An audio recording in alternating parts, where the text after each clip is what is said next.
Namaskar, good afternoon. Thank you for joining us today.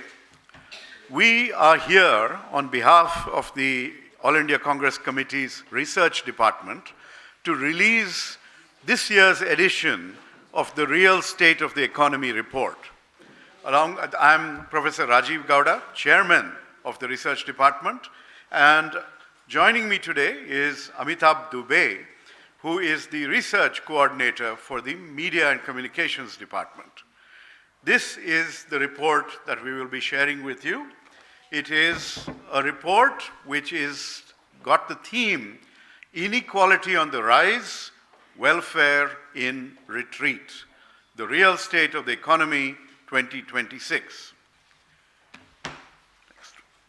Now, you would be familiar with a tremendous amount of self-congratulatory dialogues and discussions orchestrated by the Modi government.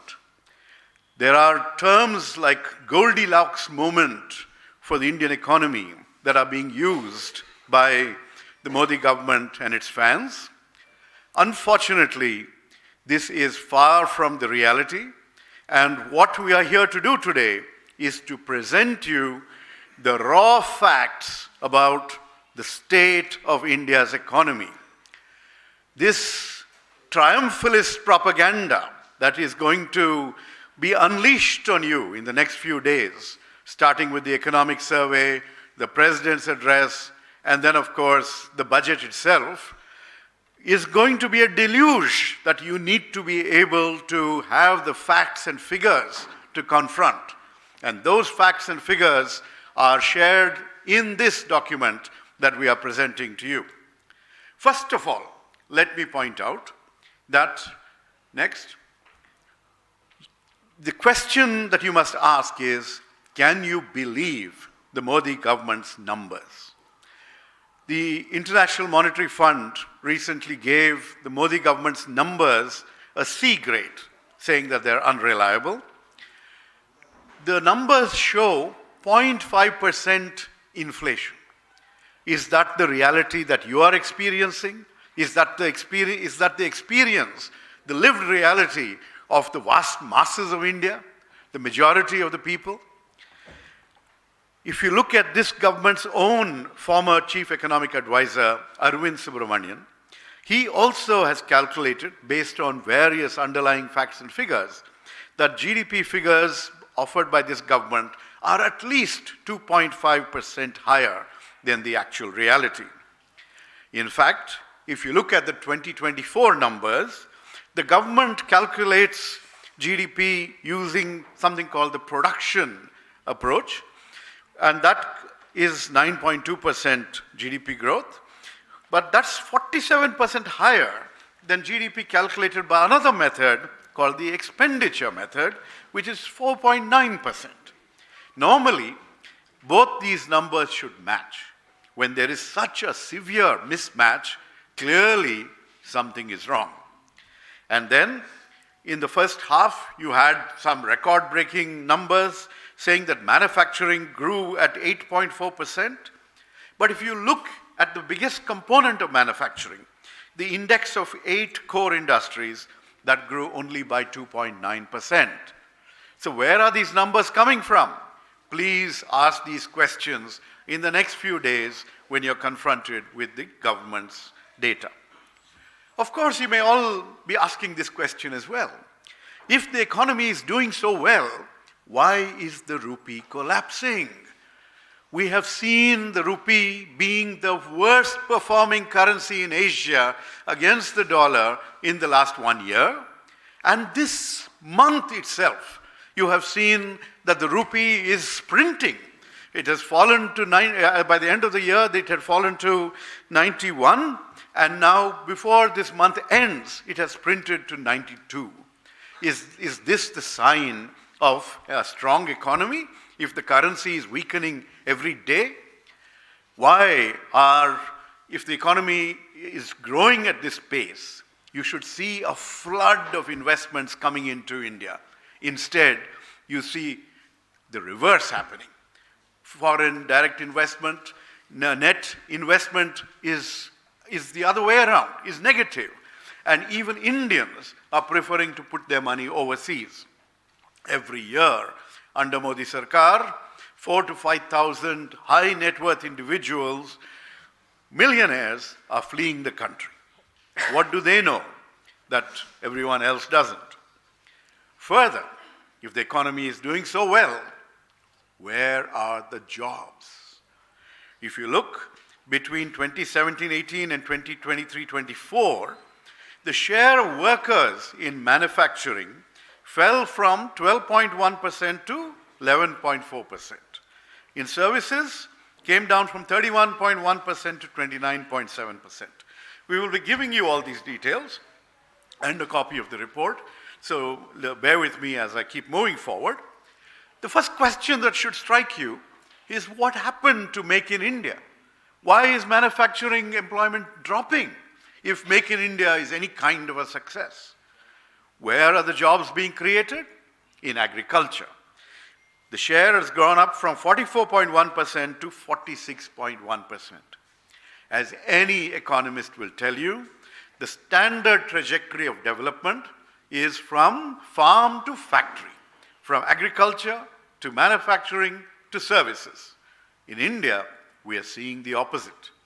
Agriculture, the growth rate is only about 16%, and more population is now living off agriculture. It is going to be less productive and underemployed, and this is hardly the direction we want India to move forward with. Whatever jobs are being created in the low value, informal sectors, particularly in the gig economy, and we know from what happened around New Year's that there is tremendous precarity and insecurity in terms of gig jobs. Further, even if you had a job, 40% of those with salaries have no contracts or paid leave or social security. Hardly a Goldilocks economy. Further, inequality is worsening. We've seen this from the time of the COVID recovery. We've essentially seen a K-shaped recovery. Those who are doing well are doing spectacularly well. That's the K-shape, the top arm of the K. And those, the rest of Indians, the vast majority, are sliding down every year. The government is in denial about this. If you look at this, the inequality, the top 10% of Indians capture 58% of national income. The bottom 50% get 15% of income. The top 10% own 65% of India's wealth. The bottom half own 6.4%. And our friends, the crony capitalists, the top 1% of India owns 40% of India's wealth. That is the level of inequality. 4 out of 5 Indians live off less than 200 rupees per day. 1/3 of Indians on less than 100 rupees per day. And net financial savings in households is at a decade low of 5.2%, and household debt has gone up sharply. Cumulatively, when it comes to direct taxes, people, you and me, are paying more direct taxes than all the corporates put together. So that is the reality of this government and the inequality that is flourishing under this government. Now, you recall this statement of the Prime Minister when the discussion about the caste survey came up. He said the 4 castes, 4 biggest castes for me are the poor, youth, women, and farmers. What has he done for them? For the youth, the first question is, where are the jobs?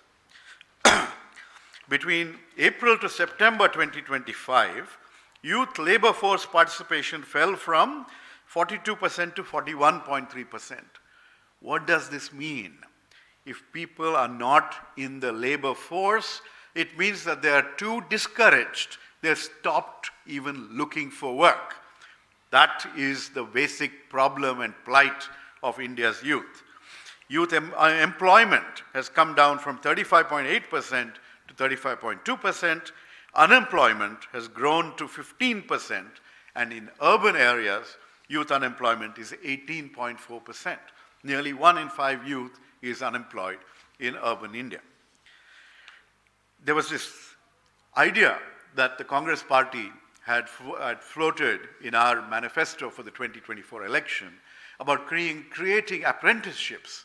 And this government took that idea and set up something called the Pradhan Mantri Internship Scheme. It talked to all the leading corporates and announced that it was going to create lakhs of internships. However, the reality is that only 2,066 people have completed their internships, and out of those, only 95 have got job offers. Every year, about 2 crore youth enter the workforce, 95 get job offers. Okay?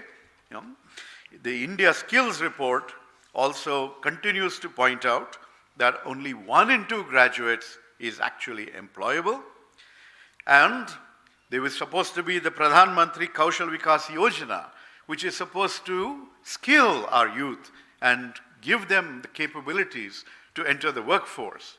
Unfortunately, you should look at the CAG report on the functioning of the PMKVY, and it has turned out to be a spectacular failure. It's not as if corporate India hasn't been doing well and cannot create jobs. The 2025 economic survey showed that corporate profits grew 22.3% in the last couple of years, but jobs grew only 1.5%. In fact, if you had a salary, your real wages in June 2024 were 1.7% lower than 5 years earlier. So essentially, people, even if they had jobs, are facing a much worse situation. What about the poor? What about farmers? 2 more of the Prime Minister's priorities.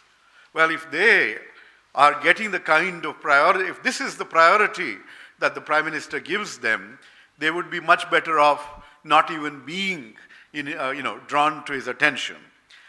We saw in the last session of Parliament in the winter that essentially the Mahatma Gandhi National Rural Employment Guarantee Scheme was scrapped in favor of a new program where the right to employment, that empowering social safety net which the UPA had established. Look at this figure behind me, which came to the rescue of this government after COVID when people were back in their villages and trying to survive.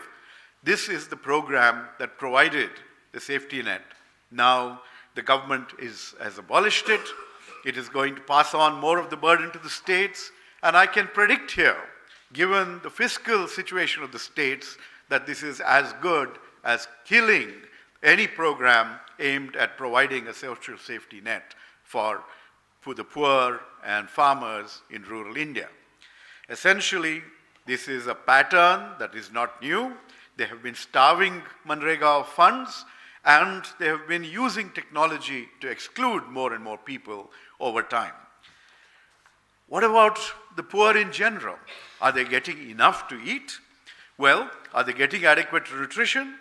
The food subsidy as a percentage of budgets has been dropping considerably, and at the same time, 12% of our population remains undernourished. The Poshan Tracker, as of just 2 months ago, said that 31% of India's children below 5 years are stunted. Stunted, wasted children. These are our children whose future development is being thwarted, is being crippled by the lack of attention that we need, from this government to their nutrition needs. Anemia in adolescent girls went up from 54% to 59% between the last 2 national family health surveys. We've just seen, and we are experiencing in this city of Delhi, the tremendous air pollution, air quality, which is so bad that the measurement is off the scale, that we're not able to even measure how bad the air quality is. And we just needed a reminder from the former IMF chief economist, Harvard professor Geeta Gopinath, who pointed out that pollution poses a greater threat to India's economy than even tariffs. Well, the State of Global Air report says that 20 lakh Indians died prematurely because of polluted air in 2023 alone. This is a silent killer, and people are not agitated enough. Last session, we had asked for a debate in Parliament, but Parliament was adjourned before we could get to it. The Lancet, the leading medical journal, says that if you monetize the value of premature mortality in India, it is equivalent to 9.5% of India's GDP. Is the government paying attention to that? What did the minister say? In Parliament, there is no direct connection between air pollution and health, okay, and lung disease. What else is going on? Are we investing in our children, in their education? Well, enrollment in government schools and aided schools has dropped tremendously. If 25 crore students enroll, only less than 7 crore actually make it to secondary school. So where is the workforce? What are we doing to our children and their future? And what happens? There are lots of positions, sanctioned posts in government schools, and they are lying empty. And this is not just the government Modi government is an equal opportunity offender when it comes to education. It's not just government schools. They have slashed funding for higher education. They have not filled positions in central universities, in various All India Institutes of Medical Sciences, in IITs, IIMs. And the end result is the tragedy. Student suicides have surged by 65% in the last decade under Modi Sarkar. What about women? Another of the priority areas for Modi Sarkar. 1 in 4 urban young women who want to work cannot find a job. They will say women's labor force participation is increasing because they're asking the question and people are responding. But that is increasing because more are working in the farm, because men are moving to the cities, and more are working in unpaid household labor. That is not meaningful formal employment. 68 lakh students exited schools in 24-25, out of which 32 lakhs were girls. Okay. And more than half of pregnant women in India are anemic. That has all kinds of implications for them, for their childbirth, and for the children's health. And elderly women, of course, face disproportionate vulnerability and lack of financial security. And finally, when we think about our elderly, when we think about our most vulnerable, our disabled, what is the situation? The National Social Assistance Program, which provides non-contributory income security, has been slashed. The budget has gone down from 10,000 crores in 2014-15 to 9,650 crores in 25-26, from 0.6% to just 2% of the budget. So if this is how you take care of the elderly, remember, we keep talking about the demographic dividend and focus on our youth, but we are also a rapidly aging society, a silver society, and a lot of older people are there without any financial security. Greater than 40% of elderly are in the poorest 20% of the population quintile, and 18.7% have no source of income. What is the social security amount that the government has frozen? 200 rupees per month. 78% of the elderly population does not receive any form of pension support. So clearly, there is so much that we have to share with you about what the true state of India's economy is, how inequalities are worsening, how in spite of that, in spite of having the figures, being aware of what is going on, this government willfully chooses to cut corporate taxes, but not to pay attention to social safety nets.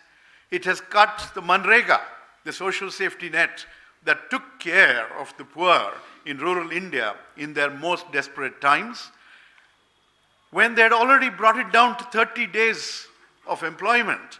they proclaim that they're giving a guarantee of 125.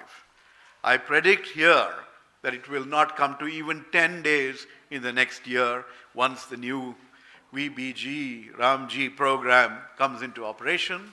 It is a tragedy for the people of India that this is the kind of mismanagement of the economy that they have to endure and suffer. I appeal to the media to spread the insights that we are sharing with everyone so that we do not get deluded by the barrage, by the wave of disinformation and misinformation about the true state of the economy that this government is going to unleash on you in the next few days. I request Amitabh Dubey to continue this press conference in Hindi, please. धन्यवाद राजीव जी। मैं इस जैसे कि professor Gowda ने कहा, ये बड़े विस्तार से सारे तथ्य और सारे फैक्ट्स आपके सामने इस रिपोर्ट में रखे गए हैं। मैं हर आंकड़ा आपके सामने नहीं रखूँगा, मैं गिन चुन के आपको बताऊँगा कि इस रिपोर्ट के मुख्य बिंदु क्या हैं। पहले स्लाइड पे चलते हैं। आज हम बात करेंगे भारत की असली आर्थिक हालात के बारे में। ये जो नंबर्स, जो आंकड़े सरकार आपके सामने रख रही है, खास करके जीडीपी के, ये लोगों की ज़िंदगी से अलग हैं, उनसे विपरीत हैं, उनके अनुभव के विपरीत हैं। जैसे कि सरकार कहती है कि जुलाई सितंबर 2025 में जीडीपी का ग्रोथ रेट था 8.2%, और इसमें जो डिफ्लेटर है, जो एक इन्फ्लेशन बताता है, इन्फ्लेशन रेट क्या है, वो 0.5% बताए। इसीलिए हम कह सकते हैं कि रियल जीडीपी ग्रोथ रेट 8.2% है। अब मुझे बताइए, ऐसा कौन सा परिवार है इस देश में जिसका अनुभव है कि महंगाई या उसका बजट में जो बढ़ रहा है वो 0.5% सालाना बढ़ रहा है? ये तो नामुमकिन है, ये किसी का अनुभव नहीं है। तो जो इन आंकड़ों में जो गड़बड़ी है, ये सीधा साबित करती है कि जो लोगों की ज़िंदगी का अनुभव है वो इन आंकड़ों में ये आंकड़े दर्शाता नहीं है। क्या अगर ये आंकड़े सही हैं, इसका ये मतलब है कि सरकार ने महंगाई का मुद्दा, जो महंगाई का संकट है, उसे निपटा लिया है पूरी तरह, और ये तो बिल्कुल गलत है, ये किसी का ऐसा अनुभव नहीं है। तो जो इन आंकड़ों में गड़बड़ी है वो इससे सीधी दिखाई देती है, और यही कारण है या अलग अलग कारण है कि आईएमएफ ने भारत के नेशनल अकाउंट्स को सी ग्रेड दिया है। ये थोड़ा टेक्निकल मामला है, अगर आप इसमें गहराई में जाना चाहते हैं हम जा सकते हैं, लेकिन मोटे तौर पर ये कहा जा सकता है कि जो हमारा स्टैटिस्टिकल सिस्टम है वो पुराना है, आउट ऑफ डेट है, और उसमें जो विफलताएं हैं इसके कारण आईएमएफ ने भारत के नेशनल अकाउंट्स को एक सी ग्रेड दिया है। और ये सिर्फ हम नहीं कह रहे, ये आईएमएफ कह रहा है। आपको मालूम है कि मोदी सरकार के पूर्व chief economic adviser Arvind Subramanian ने खुद कहा है कि भारत का जो जीडीपी का रेट है वो 2.5 ज़्यादा दिखाई दे रहा है हकीकत से। यानी कि अगर ये 8 दशमलव कुछ बता रहे हैं तो सच्चाई 5-6 के बीच में होगी। उदाहरण के तौर पे जैसे प्रोफेसर गावड़ा ने आपको बताया कि जीडीपी को कैलकुलेट करने के 2 तरीके होते हैं, एक होता है प्रोडक्शन का और एक होता है एक्सपेंडिचर का। और प्रोडक्शन के अनुसार 2023-24 में भारत का जीडीपी ग्रोथ रेट 9.2 था। बहुत बढ़िया लग रहा है, बहुत अच्छा लग रहा है, लेकिन जो एक्सपेंडिचर साइड का जो कैलकुलेशन था वो 4.9 था। अब ये जो 2 मेथड्स होते हैं इनके बीच में डिस्क्रिपेंसी अक्सर होती है, लेकिन पिछले सालों में ये डिस्क्रिपेंसी इतनी बढ़ी है कि 2023-24 में 47% डिस्क्रिपेंसी थी। यानी कि जो कैलकुलेशन था एक्सपेंडिचर का वो सिर्फ 4.9 दिखा पाया और बाकी सब वो डिस्क्रिपेंसी कैटेगरी में डाल दिया। प्रॉब्लम ये है कि अब सारा जो इनके सारे आंकड़े डिस्क्रिपेंसीज पे ही निर्भर हैं। एक और उदाहरण देता हूँ आपको। 2025-26 के पहले हाफ में मैन्युफैक्चरिंग ग्रोथ रेट 8.4% दिखाई दी इनके आंकड़ों के अनुसार, लेकिन जो कोर इंडस्ट्रीज का आंकड़ा था, कोर ग्रोथ इंडस्ट्रीज जो मतलब रियल डेटा है, उसके मुताबिक 2.9% बढ़ा। तो ये एक और डिस्क्रिपेंसी दिख गई कि एक तरफ आप कह रहे हैं 8.2 और जो दिख रहा है वो है 2.9। तो ये सच्चाई है, उनके दावे जो भी हों, हकीकत यही है। और इन विसंगतियों के कारण लोगों का भरोसा सरकारी आंकड़ों में टूट रहा है। अब आते हैं रुपये पे। आप सबको मालूम है कि किस तेज़ी से रुपया गिर रहा है, और एशिया में सबसे खराब करेंसी अब रुपये बन चुका है। और ये डॉलर के बढ़ने के कारण, ये आपको याद है निर्मला सीतारामन जी ने कहा था कि रुपया गिर नहीं रहा है, डॉलर बढ़ रहा है। लेकिन अब डॉलर भी गिर रहा है, और इसके बावजूद रुपया गिर रहा है, बाकी सारी करेंसीज बढ़ रही हैं। तो इसका क्या कारण है? एक है कि दो एफडीआई और पोर्टफोलियो फ्लोज दोनों बाहर जा रहे हैं। जो पहले इंडिया आते थे, अब नेट फ्लोज नेगेटिव हो चुके हैं। और इसका कारण क्या है? एक तो लोगों का भरोसा टूट चुका है सरकार के दावों पे। दूसरा है कि जो आपको पता है, एक आंकड़ा निकला है कि हर साल 4 से 5 हज़ार जो करोड़पति हैं, डॉलर मिलियनर्स हैं, वो देश छोड़ के अलग अलग जगह जा रहे हैं। वो जा रहे हैं दुबई, लंदन, सिंगापुर इत्यादि जा रहे हैं। काफ़ी साल से ये हो रहा है। अब उनके साथ उनका पैसा भी निकल चुका है और जाने लग गया है। तो जो आउटवर्ड एफडीआई है वो बहुत बढ़ चुका है। तो एक तरफ लोग कहते हैं कि मेक इन इंडिया हो रहा है, ईज ऑफ डूइंग बिजनेस बेहतर हो रहा है, लेकिन ये जो हमारे पूंजीपति हैं, जो हमारे इन्वेस्टर्स, वो अपना पैसा बाहर ले रहे हैं। पहले अपने आप को बाहर ले चुके थे और अपने रेजिडेंसी को बाहर ले चुके, अब अपना पैसा बाहर ले रहे हैं। तो अगर हमारी अर्थव्यवस्था इतनी बेहतरीन है, इतनी अच्छी है, तो ये क्यों हो रहा है? ये सवाल, इसका जवाब है नहीं। और ये काफ़ी मतलब 18.5 बिलियन डॉलर्स पिछले साल बाहर से भारत की इक्विटी मार्केट से निकले हैं, 18.5 बिलियन डॉलर्स, और दिसंबर में ही 4 से ज़्यादा बिलियन डॉलर्स बाहर निकले। अब आते हैं, डेमोग्राफिक डिविडेंड की बात होती है। कहा जाता है, और कई सालों से कहा गया है, कि क्योंकि हमारे यूथ का पॉपुलेशन और देशों के मुकाबले में ज़्यादा है, तो हमारा ग्रोथ रेट भी ज़्यादा होगा, क्योंकि यंग लोग होंगे, प्रोडक्टिव होंगे, एजुकेटेड होंगे। लेकिन ये डेमोग्राफिक डिविडेंड अब डेमोग्राफिक नाइटमेयर बनने लग गया है, और ये युवाओं की दुर्दशा इसे दिखाती है। तो जैसे कि प्रोफेसर गावड़े ने कहा, मेक इन इंडिया की काफ़ी समय से बात हो रही है। कह रहे हैं मोबाइल फ़ोन्स इतने बन रहे हैं, हालांकि मोबाइल फ़ोन्स के 80-90 हिस्सा चीन से आता है, यहाँ असेंबल होकर बाहर जाता है। लेकिन कहा जाता है कि मेक इन इंडिया बहुत सफल है। लेकिन फिर ये बताइए कि मैन्युफैक्चरिंग में जो वर्कर पार्टिसिपेशन है वो घट क्यों रहा है, सर्विसेज में घट क्यों रहा है, और एग्रीकल्चर में बढ़ रहा है? अभी कैसा विकास है कि लोग शहरों से गांव जा रहे हैं, लोग मैन्युफैक्चरिंग और सर्विसेज की जगह एग्रीकल्चर में जा रहे हैं? ये तो रिवर्स डेवलपमेंट हो गया। और दूसरी बात है कि जब शहरों से गांव जाते हैं, जब मैन्युफैक्चरिंग सर्विसेज से एग्रीकल्चर में जाते हैं, तो जो जॉब्स क्वालिटी है वो और ख़राब हो रही है, वेजेस कम होते हैं। तो ये मजबूरी से हो रहा है, ये कोई अपने आप चुन के ये अच्छी क्वालिटी जॉब छोड़ के पुअर क्वालिटी जॉब नहीं ले रहा है। तो यहाँ एक उदाहरण है गिग वर्क का। गिग वर्क का संकट, आप सोशल मीडिया आप सबने देखा है कि क्या चर्चा हुई है, हाल में चर्चा हुई थी इसके बारे में। और सच्चाई ये है कि गिग इकोनॉमी में चाहे डिलीवरी बॉय हो, चाहे ड्राइवर हो, उनका ना कोई सोशल सिक्योरिटी नहीं है, ना बीमा है, ना पेंशन है, ना कुछ। तो ये बिल्कुल गुलामी के बराबर बन चुका है। तो जहाँ भी नौकरियाँ बढ़ रही हैं, वो लो क्वालिटी नौकरियाँ बढ़ रही हैं, सोशल सिक्योरिटी के बिना बढ़ रही हैं, और लोगों को अपने ही मतलब बेसिकली राम भरोसे छोड़ रही है। तो डेमोग्राफिक डिविडेंड भी बर्बाद हो रहा है। और जहाँ भी सैलरीड वर्कर्स हैं, आंकड़ा दिखाता है कि 40% का कोई कॉन्ट्रैक्ट नहीं है, कोई सोशल सिक्योरिटी नहीं है, कोई प्रोटेक्शन बिल्कुल नहीं है। और इसका सीधा नतीजा है असमानता। अगला स्लाइड प्लीज। आप सबको पता है, ये कोई छुपी बात नहीं है कि असमानता आसमान छू रही है।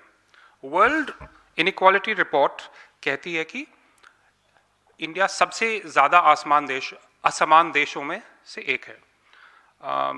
अगर आप चाहे आप नेशनल इनकम देखें, राष्ट्रीय आय, चाहे आप वेल्थ देखें, राष्ट्रीय संपत्ति, टॉप 10% के पास 65% वेल्थ है, बॉटम हाफ के पास 6% वेल्थ है लगभग, टॉप 1% के पास है 40% वेल्थ। और ये इसका ये मतलब है कि इंडिया अब साउथ अफ्रीका, ब्राजील, यूएस के असमानता के लेवल पे पहुंच गया। ये देश माने जाते हैं सबसे ज़्यादा इनइक्वालिटी में थी हिस्टोरिकली, और अब इंडिया इनके साथ उसी रैंक में पहुंच गया है। और दूसरी तरफ 5 में से 4 भारतीय नागरिक 200 दिन से कम, 200 रुपए प्रतिदिन से कम गुजारा करते हैं, और एक तिहाई भारतीय नागरिक 100 से कम में गुजारा करते हैं। तो ये आप सीधी ये आंकड़े आपको सीधा दिखाते हैं कि हकीकत क्या है, दावा जो भी हो।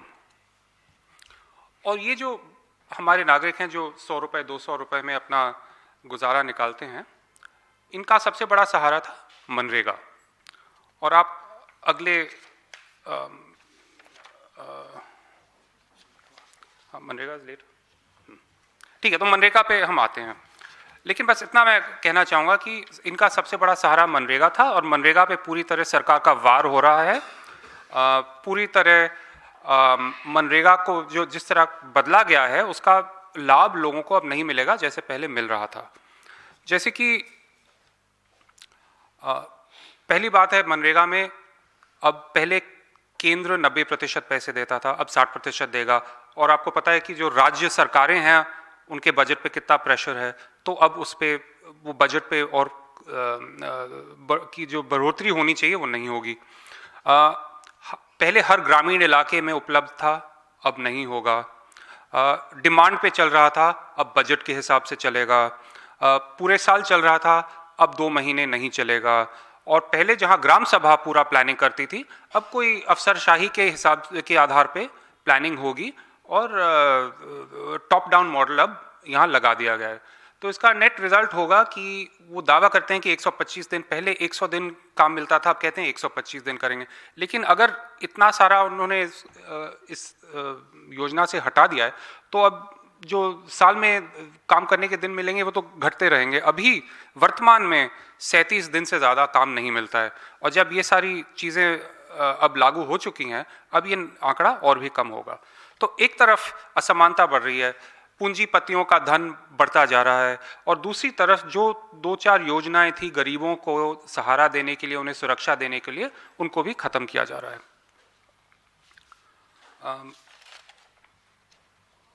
फिर आते हैं, जैसे कि मैंने कहा, रोजगार, youth, where are the jobs.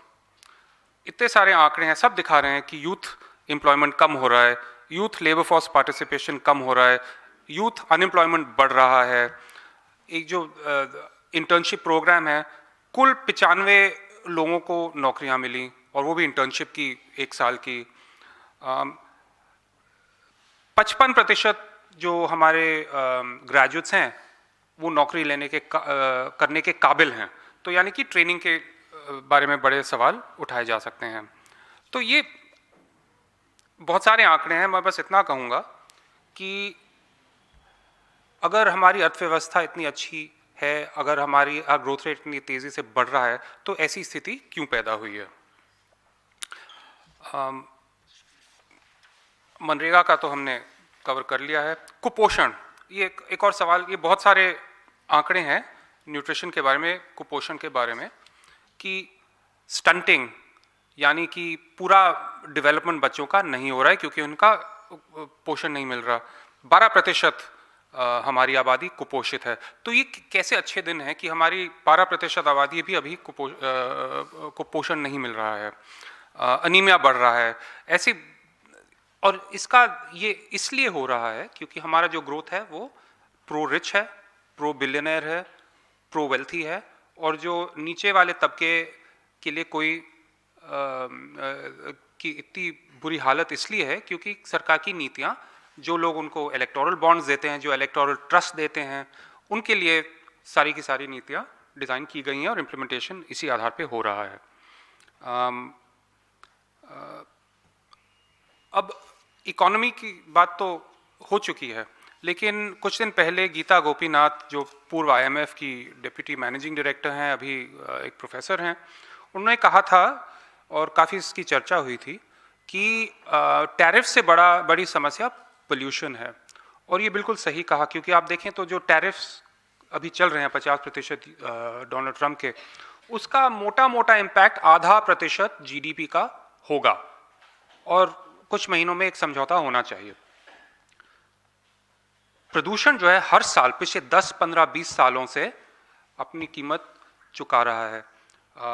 हर साल ये जो ग्लोबल बर्डन ऑफ डिजीज एक स्टडी है, उसके अनुसार हर साल 20 लाख लोग की मृत्यु होती है प्रदूषण के कारण। 20 लाख, ये एक बहुत बड़ा नंबर है, ये कोई छोटी बात नहीं है।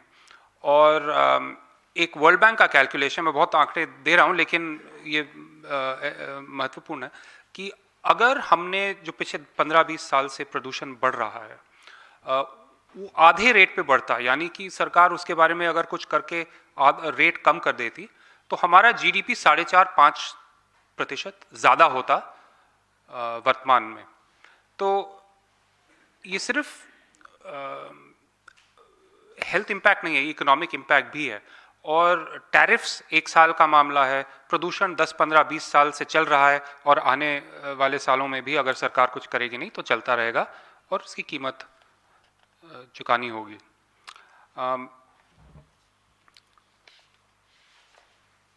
फिर आते हैं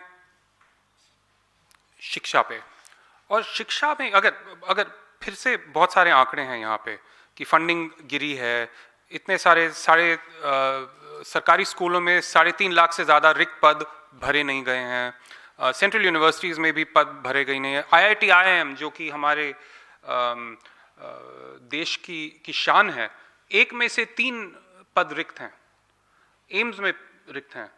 और इसका एक मुख्य कारण है निजीकरण। सरकार का पूरा प्रयास है कि चाहे स्वास्थ्य हो, उस पर आएंगे, शिक्षा हो, इसका निजीकरण हो।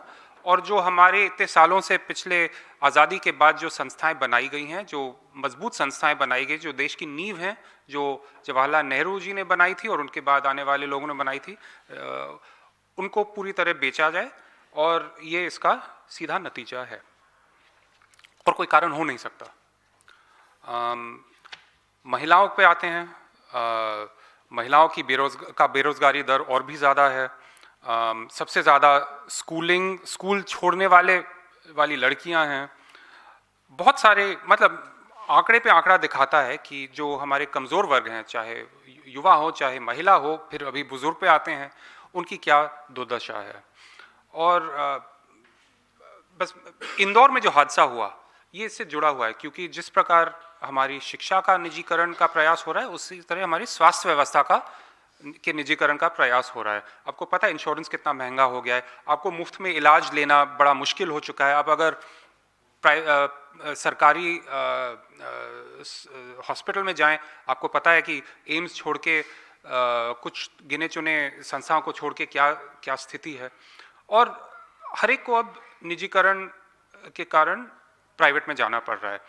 और जो यहाँ इंदौर में हुआ वो इसी कारण हुआ, क्योंकि आपने जो पब्लिक हेल्थ है उसको पूरा बैठ गया है, सारा पैसा प्राइवेट इंस्टीट्यूशन में जा रहा है। तो फिर नतीजा ये है कि जो ट्रिपल इंजन सरकार है, जो मध्य प्रदेश में, इंदौर कहा जाता था देश का सबसे स्वस्थ और साफ शहर है, उसमें ऐसा एक हादसा कैसे हुआ? क्योंकि सरकार की विफलताओं के कारण में सारे अस्पताल PPP मोड में जा रहे हैं। तो ये पूरा एक स्ट्रैटेजी है अपनी जो पब्लिक इंस्टीट्यूशन को कमज़ोर करने की। और ठीक है, तो मैं बस एंड में कहना चाहता हूँ कि बस पेंशन्स, मैं इतना कहूँगा कि जो बुजुर्ग हैं, पेंशन उनका जो NSAP का पेंशन है 200 रुपये का है। 10 साल पहले 200 रुपये का था, 15 साल पहले 200 रुपये का था।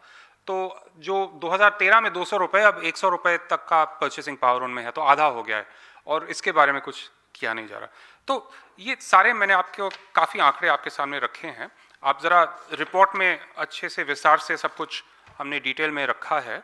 और बस ये याद कीजिए कि जब आने वाले दिनों में इकोनॉमिक सर्वे में, बजट में सरकार अपने दावे करेगी तो आपको हकीकत इस रिपोर्ट में ज़रूर मिलेगा और इसे ज़रूर ध्यान से पढ़िए। धन्यवाद।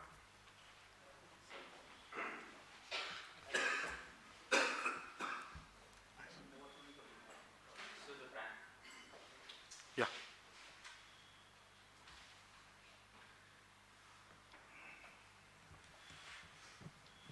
So the Prime Minister has repeatedly said that India is among the fastest growing economies in the world. It's a bright spot. So by this coming out with this report, are you also questioning that data is being fudged by the government? And what are your expectations from the budget? What corrective measures would you like from the budget this time? See, India's growth rate is the fastest in the world. I will acknowledge that. But as we said right in the beginning, we are questioning the government's numbers and the way it calculates the GDP itself. So, if the calculations are flawed, then those numbers are also flawed and should be corrected downwards.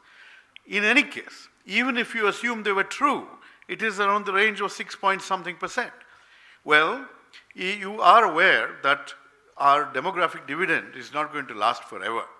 If we want to become a middle income economy, if we want to become, in the Prime Minister's concept, Viksit Bharat, etc., we need to grow at 8.5%. Only then can we meet those targets. Otherwise, we have to wait till the end of Kali Yuga for that Viksit Bharat to come. So essentially, you have to focus on the underperformance of this government and its management of the economy. Whatever, you may be doing better than other countries, but we are underperforming as a nation. We are essentially ruining the future of our youth.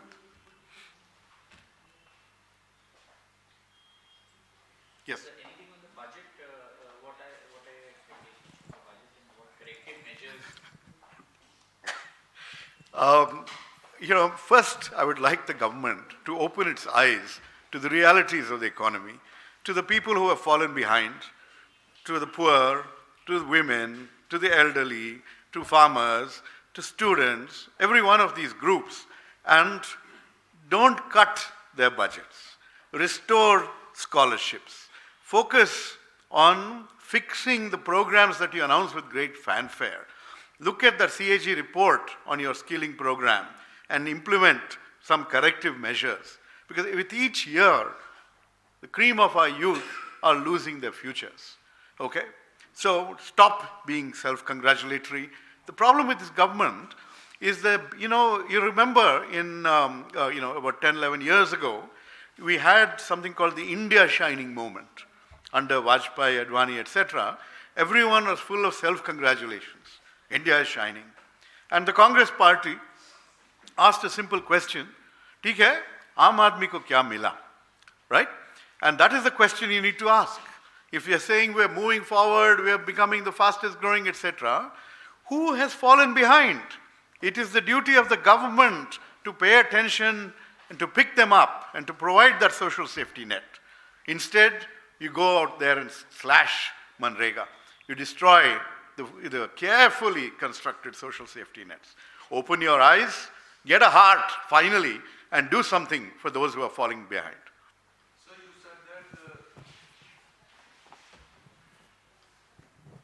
Sir, you said that this rupee has become the worst performing currency in Asia, in the whole of the Asia. Where do you find that this government? Where do you find that government is going wrong as far as this strengthening of economy is concerned? Feel free anytime. But see, for the rupee to strengthen, there should be more money coming into the country. More investment needs to come in which case there's demand for the rupee, right? But for more investment to come in, people and investors and countries need to have confidence in the management of the economy. So, if they have to believe the truth that those numbers are actually true, etc. Instead, what you're seeing is people are taking money out and they're fleeing India. And that's why The rupee is also falling continuously. It would be much worse if the RBI had not much more actively, and aggressively intervened to prop up the rupee. So essentially, it's a vote of confidence, a vote of no confidence, actually, in the government's management of the economy. India पहले ही मुश्किल का सामना कर रहा है आर्थिक स्थिति में जो अमेरिका के टैरिफ की वजह से।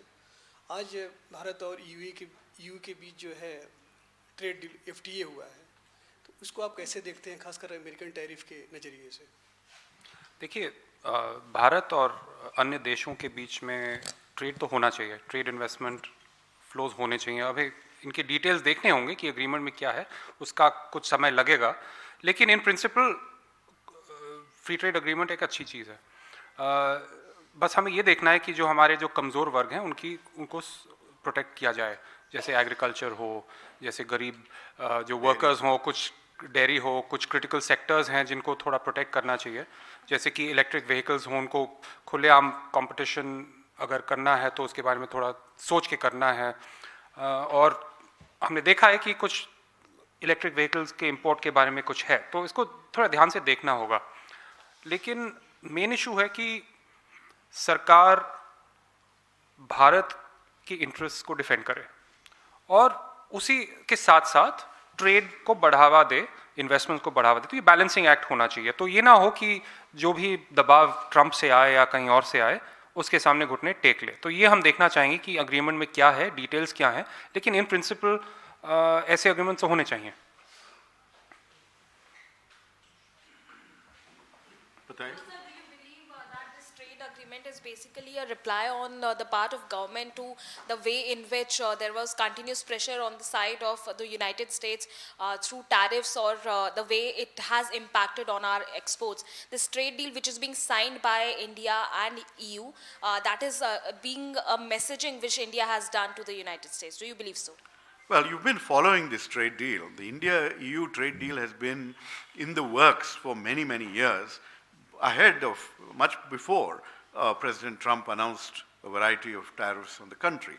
So in some sense, this is a culmination of a much longer process. However, the timing as of now and possibly the speedening of the process is a way of countering the US tariffs, saying that we do have alternatives. Let us look and see whether in this, by picking up the pace, have they compromised India's interests? We need to look at those details.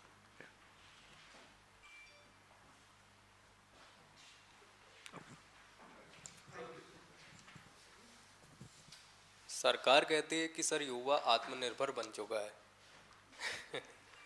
और जो है कोई भी युवा जो है बेरोजगार नहीं है, सभी के पास नौकरी, चाहे वो प्राइवेट सेक्टर में हो चाहे वो सरकारी सेक्टर में हो। तो इस पर आपका क्या कहना है? और दूसरा सवाल मेरा ये है कि बजट आने वाला है, तो कांग्रेस की क्या आशाएं हैं उससे?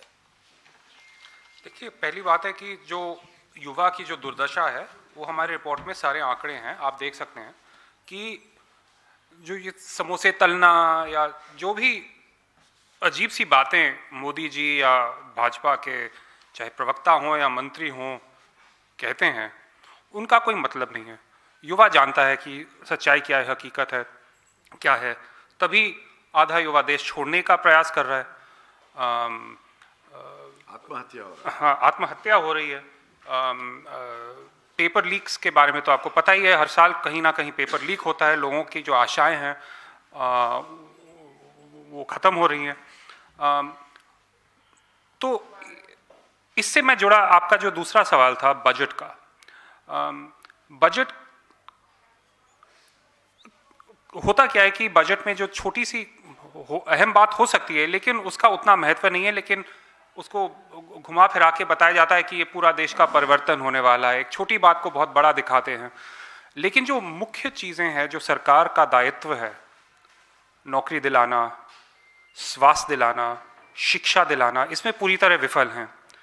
एक तरफ निजीकरण हो रहा है, दूसरी तरफ जो निवेश होना चाहिए वो नहीं हो रहा है। आपको प्राइमरी हेल्थ केयर सेंटर्स बैठे हुए हैं, ठीक से काम नहीं कर रहे। आपको डॉक्टर के इलाज का इलाज चाहिए तो बहुत सारा पैसा देना पड़ता है, आपको शिक्षा लेनी पड़ती है, आपको डॉक्टर बनना है तो किसी प्राइवेट कॉलेज में जाके बहुत सारा लाखों रुपए देकर आपको डिग्री मिलती है। तो जो बेसिक मामला है वो गड़बड़ है। तो आप ऊपर बहुत सारे दावे कर सकते हैं, आप बहुत चमकती हुई चीज़ें दिखा सकते हैं, आपको योजना की घोषणा कर सकते हैं, आप एआई और इलेक्ट्रॉनिक्स जैसे शब्दों का इस्तेमाल कर सकते हैं और कहीं ना कहीं शायद कुछ कर रहे हैं, लेकिन जो बेसिक मामला है स्वास्थ्य, शिक्षा और नौकरी, इसमें पूरी तरह सरकार फेल है। तो हमारी आशा है और अपेक्षा है कि सरकार इस बजट में इसके बारे में कुछ करे।